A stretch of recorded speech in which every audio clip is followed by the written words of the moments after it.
in Salt River Valley, roughly 1100 CE. It's past 110 degrees, and the ground is throwing that heat straight back up through the soles of your sandals. There is no shade for half a mile. A man is standing with his knee deep in a canal he helped dig with a wooden stick and a stone hoe alongside most of his village, pulling river water out across a stretch of desert that produces nothing on its own but cactus and heat shimmer. He's not gritting his teeth through this. Instead, he checks the flow, nudges a small brush dam back into place, and keeps working. Tomorrow, he is going to do it again. And a couple of miles behind him, that water is quietly turning several hundred acres of bone-dry Sonoran desert into corn, beans, squash, and cotton, in a place that gets less rain in a year than London gets in 2 months.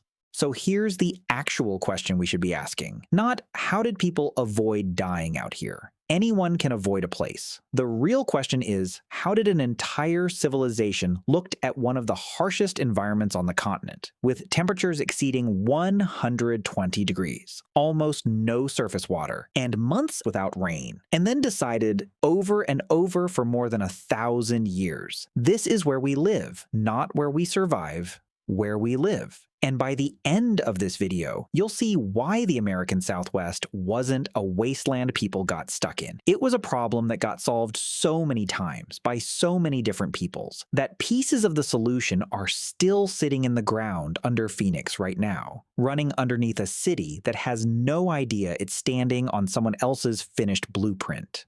You know, when we say ancient people in the desert, most of us picture the same movie. People with cracked lips, staggering across dunes, running out of water at the worst possible moment. That's not this story. It's close to the opposite of it. The Hohokam of the Sonoran Desert, the Ancestral Puebloans of the Colorado Plateau, and the Tohono O'odham and Acumel O'odham who came after them were not wandering through this landscape hoping to make it out alive. They were reading it, the water, the plants, the temperature swings, the ripening seasons, closely enough that the desert stopped behaving like an obstacle and started behaving like a set of instructions. Follow them, and the land fed you. Ignore them, and it didn't. Whenever you feel hot, you cool yourself almost entirely through sweating. Water pushed to your skin, evaporating and taking heat with it. It works, but it also comes at a cost. Someone doing physical labor in extreme desert heat can lose several liters of fluid in a day. And the moment you're down of a few percent of your body weight in water, your judgment goes before your legs do. That's the cruelty of heat stress. It doesn't announce itself. It just quietly dims your ability to notice something is wrong. Sweat carries salt out with it, and if you replace the water but not the salt, you can still crash, because your nervous system needs sodium just as much as it needs water. So the real problem the desert Southwest hands you isn't find water. It's find water, find salt, and find shade at the right hour of the day, all at once for generations without ever getting to stop.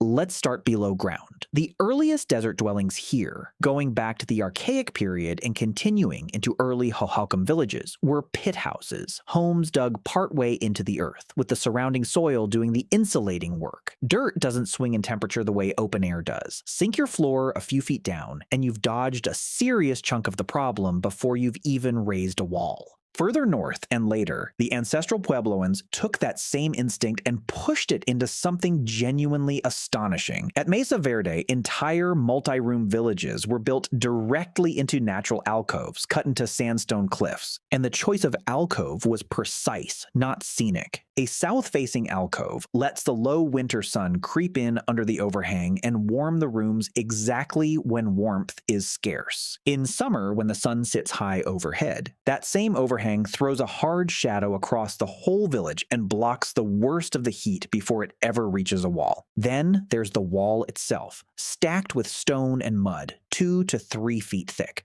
And it does something that sounds backwards until you think it through. It doesn't block heat, it stalls it. It can take roughly 12 hours for the day's peak heat to work its way through stone that thick, which means the hottest moment of the afternoon doesn't actually show up inside the room until the middle of the night, right when the desert air outside has finally gone cold and that heat is welcome. The wall isn't insulation. It's a 12-hour delay machine. Nobody needed a thermometer to find that out. They just noticed, across a few hundred years, that the thick-walled room stayed livable and the thin-walled one didn't, and they built accordingly.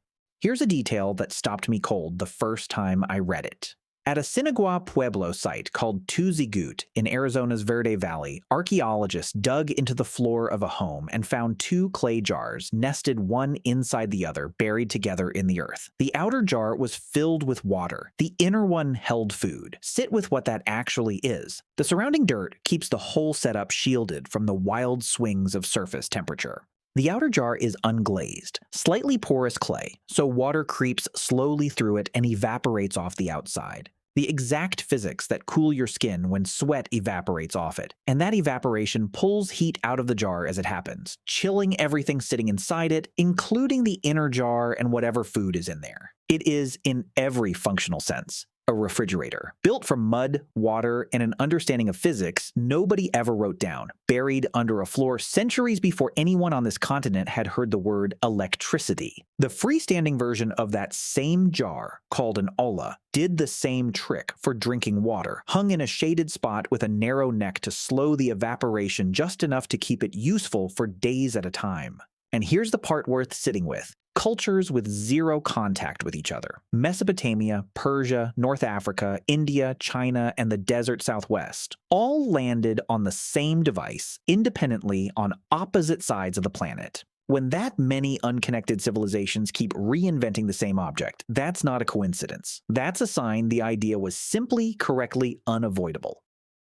This next one is one of the most underrated engineering achievements on the continent, and almost nobody outside the Southwest has heard of it. Starting as early as 130 BCE, the Hohokam began digging canals off the Salt and Gila rivers to carry water out into desert land that would otherwise support almost nothing. They kept building for over 1,000 years. At its peak, the network stretched an estimated 700 miles of major channels, some over 10 feet deep and 20 feet wide, dug entirely by hand, with wooden digging sticks and stone tools. No draft animals, no wheels.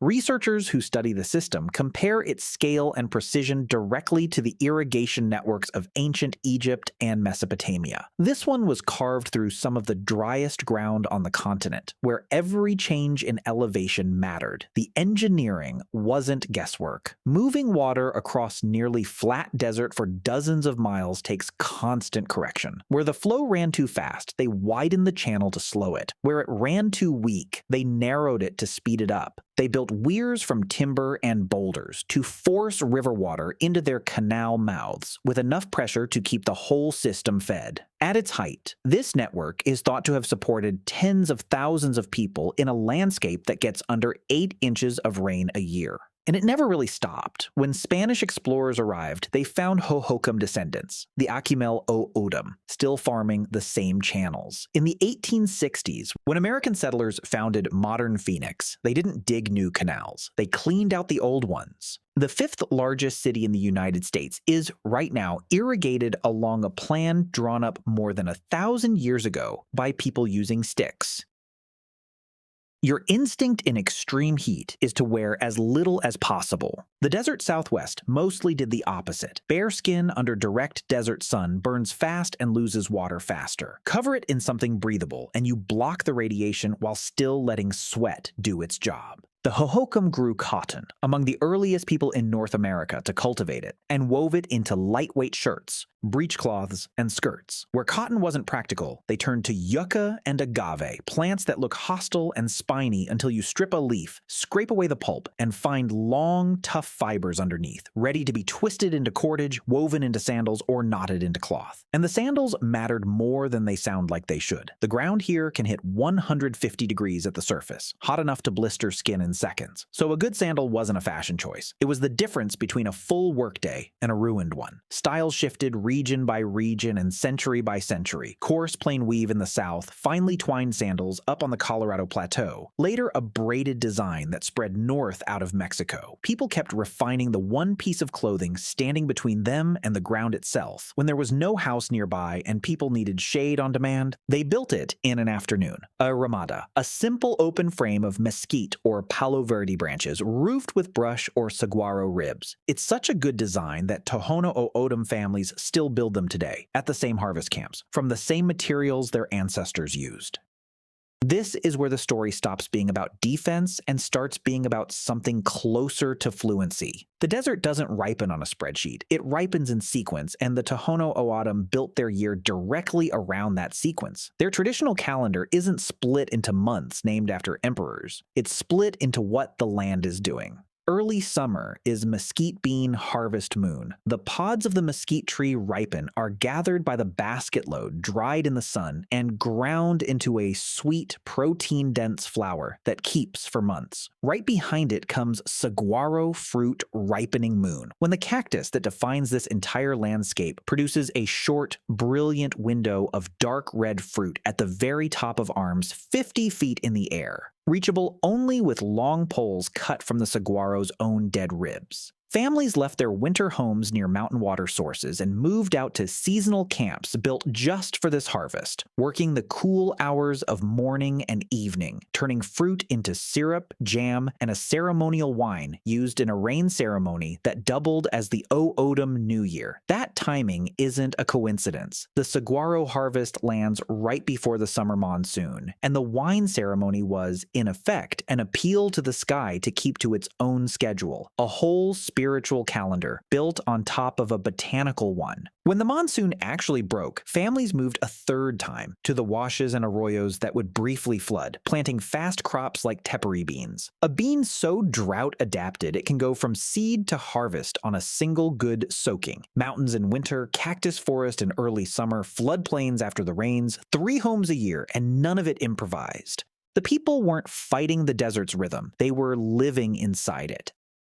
Up on Fajada Butte in Chaco Canyon, 3 massive sandstone slabs lean against a cliff face, positioned in front of a spiral carved into the rock behind them. On the summer solstice, a blade of sunlight slides through the gap between the slabs and lands dead center on that spiral. On the winter solstice, 2 separate daggers of light appear instead, framing it on either side. To be fair to the evidence, not every archaeologist agrees this was deliberately engineered rather than a striking coincidence of geology. The Southwest is full of shifting light and carved rock, and coincidences do happen. But the site sits inside a canyon whose great houses, roads, and room alignments show a culture that was tracking solar and lunar cycles with real precision elsewhere. Intentional or not, it's a fitting symbol for something we can say with complete confidence. These were people who had made peace with the sun by studying it, not by outrunning it. That's the real turn in this story. The heat, the dryness, the open ground. None of it got beaten by force. It got studied until it became predictable. And the moment something becomes predictable, it stops being your enemy and starts being your infrastructure. The mesquite tree tells you when to harvest. The saguaro tells you when the rain is close. The Hohokam canals turn a river into a promise the land keeps every season without fail. None of it needed force. It needed attention, paid consistently by people who had no intention of leaving.